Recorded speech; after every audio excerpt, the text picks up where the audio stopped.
ನಮಸ್ಕಾರ. ಕನ್ನಡ ಒನ್ನಿಗೆ ಸ್ವಾಗತ. ನಾನು ನಿಮ್ಮ ಭಾಗ್ಯನಾರಾಯಣ ಬೊಗ್ಗವರಪು. ಅಮೆರಿಕದ ವಿರೋಧ ಪಕ್ಷದ ಸಂಸದರೊಬ್ಬರು ಅಲ್ಲಿನ ವಾರ್ ಮಿನಿಸ್ಟರ್ ಅಂತ ಕರೀತಾರೆ. ಇಲ್ಲಿ ನಾವೇನು ಡಿಫೆನ್ಸ್ ಮಿನಿಸ್ಟರ್, ರಕ್ಷಣಾ ಸಚಿವ ಅಂತ ಕರಿತೀವಿ. ಅಲ್ಲಿ ವಾರ್ ಸೆಕ್ರೆಟರಿ ಅಂತ ಕರೀತಾರೆ, ಸೆಕ್ರೆಟರಿ ಆಫ್ ವಾರ್ ಅಂತ. ಆ ಮಂತ್ರಿಯನ್ನ ಕೇಳಿದ ಪ್ರಶ್ನೆ ಇತ್ತಲ್ಲ, ಆ ಮಂತ್ರಿ ತಬ್ಬಿಬ್ಬಾಗೋದ್ರು, ಬೆಚ್ಚಿ ಬಿದ್ದೋದ್ರು. ಇದೆಂತಹ ಪ್ರಶ್ನೆ ಇದು, ಇದಕ್ಕೆ ಹೇಗೆ ಉತ್ತರ ಕೊಡೋದು ಅಂತ. ಏನು ಗೊತ್ತಾ ಆ ವ್ಯಕ್ತಿ ಕೇಳಿದಂತಹ ಪ್ರಶ್ನೆ? ಇರಾನ್ ಅಲ್ಲಿ ಮಿನಾಬ್ ಅನ್ನುವಂತಹ ಒಂದು ಸ್ಕೂಲ್ ಮೇಲೆ ದಾಳಿ ಮಾಡಿದ್ರಲ್ಲ, ನೀವು ಬಾಂಬ್ ಹಾಕಿದ್ರಲ್ಲ, ಅದಕ್ಕೆ ಎಷ್ಟು ಖರ್ಚು ಬಂತು ಅದನ್ನ ದೇಶದ ಜನತೆಗೆ ಹೇಳಿ. ತೆರಿಗೆ ಹಣ ತಾನೆ, ನಮ್ಮ ತೆರಿಗೆ ಹಣ ತಾನೆ, ನೀವು ಲೆಕ್ಕ ಕೊಡ್ಬೇಕಲ್ಲ. ಆ ದಾಳಿಗೆ, ಆ ಮಕ್ಕಳನ್ನ ಕೊಲ್ಲೋದಕ್ಕೆ ಹಾಕಿದಂತಹ ಬಾಂಬಿಗೆ ಎಷ್ಟು ಖರ್ಚಾಯ್ತು ತಿಳಿಸಿ ಅಂತ. ಇಡೀ ಅಲ್ಲಿ ಸೇರಿದ್ದವರು ಎಲ್ಲರೂ ಸಹ ಬೆಚ್ಚಿ ಬಿದ್ದೋದ್ರು. ಏನಿದು ಘಟನೆ, ಎಲ್ಲಿ ನಡೀತು, ಯಾಕೆ ನಡೀತು, ಅದಕ್ಕೆ ಅಲ್ಲಿನ ವಾರ್ ಮಿನಿಸ್ಟರ್ ಅಥವಾ ವಾರ್ ಸೆಕ್ರೆಟರಿ ಪೀಟ್ ಹೆಕ್ಸೆತ್ ಕೊಟ್ಟ ಉತ್ತರ ಏನು ವಿವರಿಸುವಂತಹ ಪ್ರಯತ್ನವನ್ನು ಮಾಡ್ತೀನಿ. ಫೆಬ್ರವರಿ 28, 2026 ಯುದ್ಧದ ಮೊದಲ ದಿನ ಮಾತುಕತೆಗಳ ನಡುವೆನೆ ದ್ರೋಹದಿಂದ ದಾಳಿ ಮಾಡಿದ್ರು. ಯಾರು? ಅಮೆರಿಕ ಮತ್ತು ಇಸ್ರೇಲ್ ಎರಡು ಜಂಟಿಯಾಗಿ ಇರಾನ್ ಮೇಲೆ ದಾಳಿ ಮಾಡಿದ್ರು. ಮೊದಲ ದಾಳಿಯಲ್ಲಿ ಅಲ್ಲಿನ ಸರ್ವೋಚ್ಚ ನಾಯಕ ಆಯತುಲ್ಲಾ ಅಲಿ ಖಾಮಿನೆಯನ್ನ ಕೊಂದು ಹಾಕಿದ್ರು ಕೆಲವೇ ಗಂಟೆಗಳಲ್ಲಿ. ಅದಾದ ಕೆಲವೇ ಗಂಟೆಗಳು, ಮೊದಲನೇ ದಿನ ಕೆಲವು ಗಂಟೆಗಳ ಅಂತರದಲ್ಲಿ ತೆಹರಾನ್ನಲ್ಲಿದ್ದಂತಹ ಒಂದು ಸ್ಕೂಲ್ ಮೇಲೆ ಮಿಸೈಲ್ ಹಾಕಿದ್ರು. ಪುಟ್ಟ ಪುಟ್ಟ ಮಕ್ಕಳು, ಎಲಿಮೆಂಟರಿ ಸ್ಕೂಲ್, 5 ವರ್ಷ, 6 ವರ್ಷ, 7 ವರ್ಷದ ಮಕ್ಕಳು, 170ರವರೆಗೆ ಮಕ್ಕಳು ಸತ್ತು ಹೋದ್ರು. ಅದು ಏನು ಡಬಲ್ ಸ್ಟ್ರೈಕ್ ಮಾಡಿದ್ದವರು. ಮೊದಲೊಂದು ಬಾಂಬ್ ಹಾಕಿದ್ರು. ರಕ್ಷಣಾ ಕಾರ್ಯಗಳು ನಡೆಸ್ತಿರ್ಬೇಕಾದ್ರೆ ಕೆಲವು ನಿಮಿಷಗಳಲ್ಲಿ ಮತ್ತೆ ಬಾಂಬ್ ದಾಳಿ ನಡೆಸಿದ್ರು ಅದೇ ಜಾಗದ ಮೇಲೆ. ಅಲ್ಲಿಗೆ ಇನ್ನೊಂದಷ್ಟು ಜನ ಸತ್ತು ಹೋದ್ರು. ಹೀಗೆ ಇಡೀ ಜಗತ್ತು ಬೆಚ್ಚಿ ಬೀಳುವ ರೀತಿಯಲ್ಲಿ ಮತ್ತು ಇರಾನ್ಗೆ ಆರಂಭದಲ್ಲಿಯೇ ಒಂದು ಸಹಾನುಭೂತಿ ಮೂಡುವ ರೀತಿಯಲ್ಲಿ ಆ ಒಂದು ದಾಳಿ ನಡೀತು. ಶಾಲಾ ಮಕ್ಕಳು, ಪುಟ್ಟ ಪುಟ್ಟ ಮಕ್ಕಳು 170ರವರೆಗೆ ಸತ್ತು ಹೋದ್ರು. ಅದರ ಕುರಿತಾಗಿ ನಡೀತಾ ಬರ್ತಿದೆ ಚರ್ಚೆಗಳು. ಯಾಕೆ ಆಯ್ತು, ಹೇಗಾಯ್ತು, ಏನಾಯ್ತು ಅಂತ. ಅದಕ್ಕೆ ಇರುವಂತಹ ವರ್ಷನ್ಗಳೇನು, ಯಾಕೆ ಅಮೆರಿಕ ಅದನ್ನ ಟಾರ್ಗೆಟ್ ಮಾಡ್ತು, ಅಲ್ಲಿ ಆದಂತಹ ತಪ್ಪೇನು, ಅದನ್ನ ವಿವರಿಸಿ ಆಮೇಲೆ ಹೇಳ್ತೀನಿ. ಅದಕ್ಕಿಂತ ಮೊದಲು, ಅಮೆರಿಕದಲ್ಲಿ ಆಗಾಗ ನಿಗದಿತ ಸಮಯಕ್ಕೆ ಅಲ್ಲಿನ ಮಂತ್ರಿಗಳು ಕೂತ್ಕೋಬೇಕಾಗುತ್ತೆ ಒಂದು ಕಡೆ. ಅವರ ಎದುರುಗಡೆ ವಿರೋಧ ಪಕ್ಷದವರು ಕೂತ್ಕೊಂಡು ಪ್ರಶ್ನೆಗಳನ್ನ ಕೇಳ್ತಾರೆ. ಅವರದೇ ಪಕ್ಷದವರು ಸಹ ಕೇಳಬಹುದು. ಟ್ರಂಪ್ ಆಡಳಿತ ನಡೆಸ್ತಾ ಇದೆಯಲ್ಲ, ಟ್ರಂಪ್ ಪಕ್ಷ ರಿಪಬ್ಲಿಕನ್ ಪಾರ್ಟಿ, ಆಪೋಸಿಷನ್ ಅಲ್ಲಿರೋದು ಡೆಮೊಕ್ರೆಟಿಕ್ ಪಾರ್ಟಿ ಆಫ್ ಅಮೆರಿಕದವರು ಕೂತ್ಕೊಂಡು ಪ್ರಶ್ನೆಗಳನ್ನ ಕೇಳಿದ್ರು. ಯಾರಿಗೆ? ಯುದ್ಧದ ಸಚಿವನಿಗೆ. ಅಮೆರಿಕದಲ್ಲಿ ಸೆಕ್ರೆಟರಿ ಆಫ್ ವಾರ್ ಅಂತ ಕರೀತಾರೆ. ಮೊದಲು ಸೆಕ್ರೆಟರಿ ಆಫ್ ಡಿಫೆನ್ಸ್ ಅಂತಿತ್ತು. ಯುದ್ಧದ ಈ ಟ್ರಂಪ್ ಅಧಿಕಾರಕ್ಕೆ ಬಂದ ನಂತರ ಸೆಕ್ರೆಟರಿ ಆಫ್ ಡಿಫೆನ್ಸ್ ಅಲ್ಲ, ರಕ್ಷಣಾ ಸೆಕ್ರೆಟರಿ ಅಲ್ಲ, ರಕ್ಷಣಾ ಸಚಿವ ಅಲ್ಲ, ಯುದ್ಧದ ಮಿನಿಸ್ಟರ್ ಅಂತಾನೆ ಮಾಡ್ಬಿಟ್ರು. Secretary of war. ಹೆಂಗಿದೆ ನೋಡಿ, ಯುದ್ಧ ಯುದ್ಧ, ಅಷ್ಟು ಯುದ್ಧದಾಹಿ ಆ ಮನುಷ್ಯ ಟ್ರಂಪ್. ಅಲ್ಲಿ ಕೂತ್ಕೊಂಡು ಕೇಳಿದಾಗ, ಅಲ್ಲಿ ಕ್ಯಾಲಿಫೋರ್ನಿಯಾದ ಭಾಗದಿಂದ ಬಂದಿರುವಂತಹ ಸಂಸದ ರೋ ಖನ್ನಾ ಅನ್ನುವಂತಹ ಭಾರತೀಯ ಮೂಲದ ಸಂಸದರು, ವಿರೋಧ ಪಕ್ಷದ ಸಂಸದರು, ಅವರು ಪ್ರಶ್ನೆ ಕೇಳಿದ್ರು. ಇಲ್ಲಿಯವರೆಗೆ ಶಸ್ತ್ರಾಸ್ತ್ರಗಳಿಗೆ ಮಾತ್ರನೇ ಎಷ್ಟು ಖರ್ಚು ಬಂದಿದೆ ಇರಾನ್ ಜೊತೆ ಯುದ್ಧದಲ್ಲಿ ಅಂತ. ಅದಕ್ಕೆ ಪೀಟ್ ಹೆಕ್ಸೆತ್, ಅಲ್ಲಿನ ನಾನು ಹೇಳದ್ನಲ್ಲ ಯುದ್ಧ ಸಚಿವ, ಅವರು ಉತ್ತರ ಕೊಟ್ಟರು. $25 ಬಿಲಿಯನ್ ಕೇವಲ ಶಸ್ತ್ರಾಸ್ತ್ರಗಳಿಗೆ ಮಾತ್ರ, ಅಮ್ಯುನಿಷನ್ಸ್ಗೆ ಮಾತ್ರ, ಬೇರೆ ಖರ್ಚಲ್ಲ, ಬರೀ ಅಮ್ಯುನಿಷನ್ಸ್ಗೆ, ಬಾಂಬುಗಳು, ಸಿಡಿಮದ್ದು, ಬಂದೂಕು, ಈ ಥರದ್ದು. $25 ಬಿಲಿಯನ್ ಬಂತು, ಖರ್ಚು ಬಂದಿದೆ. ಹೌದಾ? ಆ ಸ್ಕೂಲ್ ಮೇಲೆ ಒಂದ ಮೇಲೆ ಬಾಂಬ್ ಹಾಕಿ ಮಕ್ಕಳನ್ನ ಕೊಂದ್ರಲ್ಲ ಮಿನಾಬಲ್ಲಿ, ಅದಕ್ಕೆಷ್ಟು ಖರ್ಚು ಬಂತು, ಆ ದಾಳಿಗೆ ಮಾತ್ರ ಎಷ್ಟು ಖರ್ಚು ಬಂತು ಅಂತ ಖನ್ನಾ ಕೇಳಿದ್ರು. ಅಲ್ಲಿ ಸೇರಿದ್ದವರೆಲ್ಲ ಬೆಚ್ಚಿ ಬಿದ್ದದ್ರು. ಇದು ಆಕ್ಚುಲಿ ಟಿವಿಯಲ್ಲಿ ಲೈವ್ ಓಡ್ತಿರುತ್ತಿದ್ದು. ಇಲ್ಲಿನ ರೀತಿ ತಪ್ಪಿಸ್ಕೊಳಕ್ ಆಗೋದಿಲ್ಲ ಅಮೆರಿಕದಲ್ಲಿ. ಅದು ಎಷ್ಟೇ ಯುದ್ಧದಾಹಿ ದೇಶ ಆಗಿದ್ರು ಸಹ ಒಂದಷ್ಟು ಟ್ರಾನ್ಸ್ಪರೆನ್ಸಿ ಇದೆ ಅಲ್ಲಿ. ಈ ಪ್ರಶ್ನೆಯೋತ್ತರ, ಈ ವಾದ ವಿವಾದಗಳು ಜನ ನೋಡ್ತಾರಲ್ಲಿ, ಎಲ್ರಿಗೂ ತಲುಪುತ್ತೆ. ಇಡೀ ದೇಶ ನೋಡ್ತಾ ಇದೆ. ರಕ್ಷಣಾ ಮಂತ್ರಿ ಅಥವಾ ಏನು ಯುದ್ಧ ಮಂತ್ರಿ ಬೆಚ್ಚಿ ಬಿದ್ದೋದ, ಪೀಟ್ ಹೆಕ್ಸೆಟ್. ಆಕ್ಚುಲಿ ಈ ಯುದ್ಧದಲ್ಲಿ ದೊಡ್ಡ ವಿಲನ್ ಅವನೇನೆ. ನೆತನ್ಯಾಹು ಬಿಟ್ರೆ ನೆಕ್ಸ್ಟ್ ದೊಡ್ಡ ವಿಲನ್ ಅವನೇನೆ. ಯಾಕೆಂದ್ರೆ ಈ ಪೀಟ್ ಹೆಕ್ಸೆತ್ತೇನೆ ಟ್ರಂಪ್ ತಲೆ ಕೆಡಿಸಿ ಕೆಡಿಸಿ ಕೆಡಿಸಿ ಕೆಡಿಸಿ ಇಂಥದ್ದೆಲ್ಲ ಲೂಸ್ ಕೆಲಸಗಳು ಮಾಡಿಸ್ತಾ ಇರೋದು. ಮೆಂಟ್ಲು ಗಿರಾಕಿಗಳ ತರ ಆಡ್ತಿರೋದು. ಯಾಕೆ ಟ್ರಂಪ್ ಅಂದ್ರೆ ಈ ಹೆಕ್ಸೆತ್ ಮಾತು ಕೇಳ್ಕಂಡೆ. JD ವಿನ್ಸ್ ಏನು ಉಪರಾಷ್ಟ್ರಪತಿ ಇದ್ದಾರೆ, ಅವ್ರ ಮಾತು ಕೇಳೋರೇ ಇಲ್ಲ ಅಲ್ಲಿ. ಆ ಮನುಷ್ಯನಿಗೆ ಸ್ವಲ್ಪ ತಲೆ ಇದೆ. ಇರಾನ್ ಅವರು ಅದಕ್ಕೆ ಹೇಳೋದು, ನಾವು ಮಾತುಕತೆ ನಡೆಸಿದ್ರೆ JD ವಿನ್ಸ್ ಜೊತೆನೆ ನಡೆಸೋದು ಅಂತ. JD ವಿನ್ಸ್ ಯುದ್ಧವನ್ನ ವಿರೋಧಿಸುವಂತಹ ವ್ಯಕ್ತಿ, ಶಾಂತಿಗೆ ಪ್ರಾಮುಖ್ಯತೆ ಕೊಡುವ ವ್ಯಕ್ತಿ. ಹಾಗಾಗಿ ಆ ಮನುಷ್ಯನ ಹತ್ರದಲ್ಲಿ ಇಟ್ಕೊಂಡಿಲ್ಲ ಟ್ರಂಪ್. ಈ ಪೀಟ್ ಹೆಕ್ಸೆತ್ ಅನ್ನುವಂತಹ ಸುಳ್ಳು ಬುರುಕನ್ನು ಇಟ್ಕೊಂಡು ಅವನ ಪಕ್ಕದಲ್ಲಿ.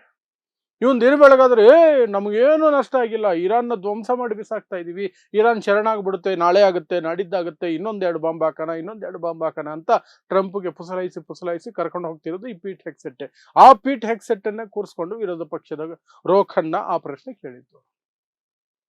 ಏನು ಉತ್ತರ ಕೊಡೋಕ್ಕಾಗತ್ತೆ ಅದಕ್ಕೆ? ಮಕ್ಕಳನ್ನು ಕೊಂದಿದ್ದು ಅಂದ್ರೆ ಅದಕ್ಕೆ ಮಾತ್ರ ಪ್ರತ್ಯೇಕವಾಗಿ ನಾವು ಹೇಳೋದಕ್ಕಾಗೋದಿಲ್ಲ. ಮತ್ತು ಮಕ್ಕಳನ್ನು ಕೊಂದಿದ್ದೀರಿ ಅಂತ ನೀವು ಹೇಳಬೇಡಿ. ಅದೊಂದು ಘಟನೆ ಹೇಗಾಯ್ತು, ಯಾಕಾಯ್ತು ಅನ್ನೋದ್ರ ಬಗ್ಗೆ ತನಿಖೆ ನಡೆಸ್ತಾ ಇದೀವಿ ನಾವು.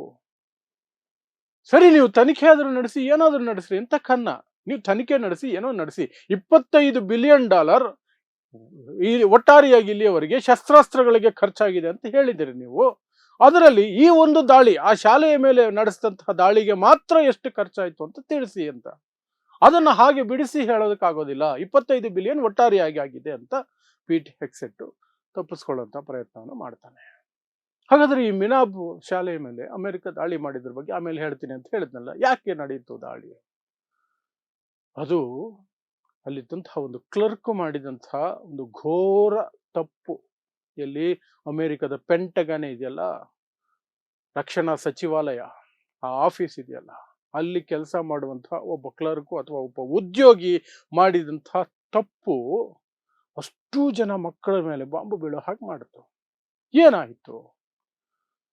ಈಗೆಲ್ಲ AI ಅಂತ ಬಂದಿದೆಯಲ್ಲ, ಪ್ರತಿಯೊಂದಕ್ಕೂ AI. ಊಟ ಮಾಡೋದಕ್ಕೂ AI ಬಂದ್ಬಿಟ್ಟಿದೆ. ಈಗ ಊಟದ ಫೋಟೋನ ಹಿಂಗಿಟ್ಟು ಊಟದ ಫೋಟೋ ತೆಗೆದ್ರೆ, ನೀವು ತಟ್ಟೆಲು ಅನ್ನ ಚಪಾತಿ ಇನ್ನೇನೇನೋ ಹಾಕೊಂಡು ತರಕಾರಿ ಎಲ್ಲ ಹಾಕೊಂಡ್ಬಿಟ್ಟು ಹಿಂಗೆ ಫೋಟೋ ತೆಗೆದ್ಬಿಟ್ಟು AIಗೆ ಆ ಫೋಟೋ ಅಪ್ಲೋಡ್ ಮಾಡಿದ್ರೆ ಸಾಕು. ಯಾವುದ್ರಲ್ಲಿ ಎಷ್ಟು ಕ್ಯಾಲರೀಸ್ ಇದೆ, ಎಷ್ಟು ಮಿನರಲ್ಸ್ ಇದೆ, ಎಷ್ಟು ವಿಟಮಿನ್ಸ್ ಇದೆ ಅಂತ ಲೆಕ್ಕ ತೋರಿಸುತ್ತೆ ನಿಮಗೆ. ಆ ಮಟ್ಟಕ್ಕೆ AI, ತಟ್ಟೆಗೆ AI ಬಂದ್ಬಿಟ್ಟಿದೆ, ಊಟದ ತಟ್ಟೆಗೇನೆ. ಇನ್ನು ಯುದ್ಧಕ್ಕೆ ಬರ್ದೇ ಇರುತ್ತಾ? ಯುದ್ಧಕ್ಕೂ ಬಂದಿದೆ. ಅಮೆರಿಕ ಅದನ್ನು ಬಳಸ್ತಾ ಇದೆ. ಸೊ ಯುದ್ಧ ಆರಂಭ ಆಗೋದಕ್ಕೆ ಮೊದಲೇನೆ ಏನ್ ಮಾಡಿದ್ರು ಅಂದ್ರೆ, AIನ ಕೇಳಿದ್ದಾರೆ, ಯಾವ್ಯಾವುದು ಮುಖ್ಯವಾದ ಜಾಗಗಳಿದಾವೆ ಇರಾನ್ನಲ್ಲಿ, ನಾವು ಬಾಂಬ್ ಹಾಕಬೇಕಾಗಿರುವಂತಹ ಜಾಗಗಳು ಅಂತ. ಆ AI ಈ ಸ್ಕೂಲ್ ಅನ್ನು ಸಹ ತೋರಿಸಿದೆ, ಈ ಸ್ಕೂಲ್ ಕಾಂಪೌಂಡ್ ಅನ್ನು ಸಹ ತೋರಿಸಿದೆ. ಕಾಂಪೌಂಡ್ ಅಂದ್ರೆ ಆ ಬಿಲ್ಡಿಂಗ್ ಅನ್ನೇ ತೋರಿಸಿದೆ. ಯಾಕೆ ತೋರಿಸ್ತು? ಆ AIಗೆ ಯಾಕೆ ಅದನ್ನು ತೋರಿಸ್ಬೇಕಾದಂತಹ ಅನಿವಾರ್ಯತೆ ಬಂತು ಅಂದ್ರೆ, AI ಏನು ತಾನಾಗಿ ಯೋಚನೆ ಮಾಡಿ ಹೇಳಲ್ಲ. ಅದು ಎಲ್ಲಾ ಕಡೆಯಿಂದ ಇನ್ಫಾರ್ಮೇಶನ್ ಫೀಡ್ ಮಾಡ್ತಾರೆ ಮೊದಲು. ಅದು ಬುದ್ಧಿವಂತಿಕೆಯಿಂದ ಯಾವುದನ್ನು ಯಾವಾಗ ತಿಳಿಸ್ಬೇಕೋ, ಯಾವುದನ್ನು ಹೇಗೆ ವಿಂಗಡಣೆ ಮಾಡಿಕೊಂಡು ನಮಗೆ ತಿಳಿಸುತ್ತೆ ಅಷ್ಟೇ. AI ಇನ್ನೇನಿಲ್ಲ. ಅದಾಗ ಅದು ಕಂಡುಕೊಳ್ಳೋದಿಲ್ಲ. ಇರೋ ಮಾಹಿತಿಯನ್ನ ಒಟ್ಟಾರೆಯಾಗಿ ನುಂಗುತ್ತೆ, ಏನೇನು ಬೇಕೋ ಆಚೆ ಬಿಡುತ್ತೆ. ಸೊ ಅದಕ್ಕೊಂದಷ್ಟು ಮ್ಯಾಪ್ಗಳನ್ನ ಫೀಡ್ ಮಾಡಿದ್ದಾರೆ. ಇರಾನ್ನ ಏನು ನೌಕಾದಳ ಆಫೀಸಲ್ಲಿದೆ, ಏರ್ಫೋರ್ಸ್ ಆಫೀಸಲ್ಲಿದೆ, IRGC ಘಟಕಗಳು ಎಲ್ಲಿದ್ದಾವೆ, ಯಾವ್ಯಾವುದು ಮಿಲಿಟರಿ ಇನ್ಸ್ಟಾಲೇಷನ್ಸು, ಯಾವ್ಯಾವುದು ನ್ಯೂಕ್ಲಿಯರ್ ಇನ್ಸ್ಟಾಲೇಷನ್ಸು, ಇದೆಲ್ಲ ತಿಳಿಸೋದಕ್ಕೆ ಮ್ಯಾಪ್ಗಳನ್ನು ಫೀಡ್ ಮಾಡಿದ್ದಾರೆ. ಆ ಸಂದರ್ಭದಲ್ಲಿ ಇರಾನ್ನ ನೇವಿ ಆಫೀಸ್ನ ಹಳೆಯ ಮ್ಯಾಪ್ ಅನ್ನ ಫೀಡ್ ಮಾಡಿದ್ದಾರೆ. 10 ವರ್ಷ ಹಳೆಯ ಮ್ಯಾಪ್ ಅನ್ನ ಫೀಡ್ ಮಾಡಿದ್ದಾರೆ. ಆ ಸಂದರ್ಭದಲ್ಲಿ ನೇವಿ ಆಫೀಸ್ ಅಲ್ಲೇ ಇತ್ತು, ಪಕ್ಕದಲ್ಲೇ ಸ್ಕೂಲ್ ಇತ್ತು. ನೇವಿ ಆಫೀಸ್ ಜಾಗದಲ್ಲೇ ಸ್ಕೂಲ್ ಕಟ್ಟಿಕೊಟ್ಟಿದ್ರು. ಯಾಕಂದ್ರೆ ಆ ನೇವಿ ಅಥವಾ IRGC ಅಲ್ಲಿ ಕೆಲಸ ಮಾಡ್ತಿರುವ ಯೋಧರ ಮಕ್ಕಳು ಅಲ್ಲಿ ಓದ್ತಿದ್ರು. ಆದ್ರೆ 10 ವರ್ಷಗಳ ಹಿಂದೆನೆ ಅದನ್ನ ಪ್ರತ್ಯೇಕ ಮಾಡಿ ಬಿಟ್ಬಿಟ್ಟಿದ್ದಾರೆ. ಆ ಮ್ಯಾಪ್, ಅಪ್ಡೇಟೆಡ್ ಮ್ಯಾಪ್ ಬದಲಾಗಿ ಹಳೆ ಮ್ಯಾಪ್ ಅನ್ನ AIಗೆ ಫೀಡ್ ಮಾಡಿದ ಒಬ್ಬ ಉದ್ಯೋಗಿ ಪೆಂಟಗನ್ ಅಲ್ಲಿ ಕೂತ್ಕೊಂಡು, ಅದರ ಆಧಾರದ ಮೇಲೆ ಇದು ನೇವಿ ಆಫೀಸ್ ಅಂತ AIಗೆ ತಲೆಯಲ್ಲಿ ಕೂತಿತ್ತು. ಯಾವ್ಯಾವ್ದ್ರ ಮೇಲೆ ಬಾಂಬ್ ಹಾಕಬೇಕು ಅಂತ ಕೇಳಿದಾಗ ಪಟ್ಟಿ ಕೊಡಬೇಕಾದ್ರೆ ಅದನ್ನು ಕೊಡ್ತು. ಮಿನಾಬ್ ಸ್ಕೂಲ್ ಅನ್ನು ಕೊಡ್ತು. ಹೋಯ್ತು, ಏರ್ಕ್ರಾಫ್ಟ್ ಬಾಂಬ್ ಹಾಕ್ತು. ಅವರ ಪ್ರಕಾರ ಅದು ನೇವಿ ಆಫೀಸ್. AI ಹೇಳಿದೆ ಅದು ನೇವಿ ಆಫೀಸ್. ಸೊ ಒಂದ್ ರೌಂಡ್ ಹಾಕಿದ್ವಿ. ಒಂದಷ್ಟು ಜನ ಮತ್ತೆ ಆರ್ಮಿಯವರೆಲ್ಲ ಸೇರ್ಕೊಳ್ತಾರೆ ರಕ್ಷಣಾ ಕಾರ್ಯಕ್ಕೆ. ಆಗ ಮತ್ತೆ ಬಾಂಬ್ ಹಾಕಿದ್ರೆ ಇನ್ನೊಂದಷ್ಟು ಆರ್ಮಿಯವರು ಸಾಯ್ತಾರೆ ಅಂತ ಮತ್ತೆ ಬಾಂಬ್ ಹಾಕಿದ್ರು ಕೆಲವು ನಿಮಿಷಗಳಲ್ಲಿ. ಅದರಲ್ಲಿ ಸೇರಿದ್ದು ಸ್ಕೂಲ್ ಮಕ್ಕಳು, ಸತ್ತಿದ್ದು ಸ್ಕೂಲ್ ಮಕ್ಕಳು, ಸ್ಕೂಲ್ ಟೀಚರ್ಗಳು. ಒಟ್ಟಿನಲ್ಲಿ ಕೊನೆಗೊಂದು ದುರಂತ ಆಗೋಯ್ತು. 170ರವರೆಗೆ ಪುಟ್ಟ ಪುಟ್ಟ ಮಕ್ಕಳು ಜೀವ ಕಳ್ಕೊಂಡ್ರು. ಇರಾನ್ ಅವರು ಅದು ಇಡೀ ಜಗತ್ತಿಗೆ ಗೊತ್ತಾಗ್ಲಿ ಅನ್ನೋ ರೀತಿಯಲ್ಲಿ ಸಾಮೂಹಿಕವಾಗಿ ಗುಂಡಿಗಳನ್ನ ಒಂದೇ ಜಾಗದಲ್ಲಿ 172 ಏನೋ ಗುಂಡಿಗಳನ್ನ ತೋಡಿ ಟೀಚರ್ಗಳನ್ನ ಮಕ್ಕಳನ್ನ ಒಟ್ಟಿಗೆ ಅಲ್ಲಿ ದಫನ್ ಮಾಡಿದ್ರು, ಕೂತ್ ಹಾಕಿದ್ರು. ಆ ಚಿತ್ರಗಳನ್ನ ಎಲ್ಲಾ ಕಡೆ ಬಿಟ್ರು. ಮತ್ತೆ ಹೇಳಿದ್ರು, ಪ್ರತೀಕಾರ ತೀರ್ಸ್ಕೊಳ್ತೀವಿ, ಈ ಪುಟ್ಟ ಮಕ್ಕಳನ್ನ ಕೊಂದವರನ್ನ ನಾವು ಸುಮ್ನೆ ಬಿಡೋದಿಲ್ಲ ಅಂತ.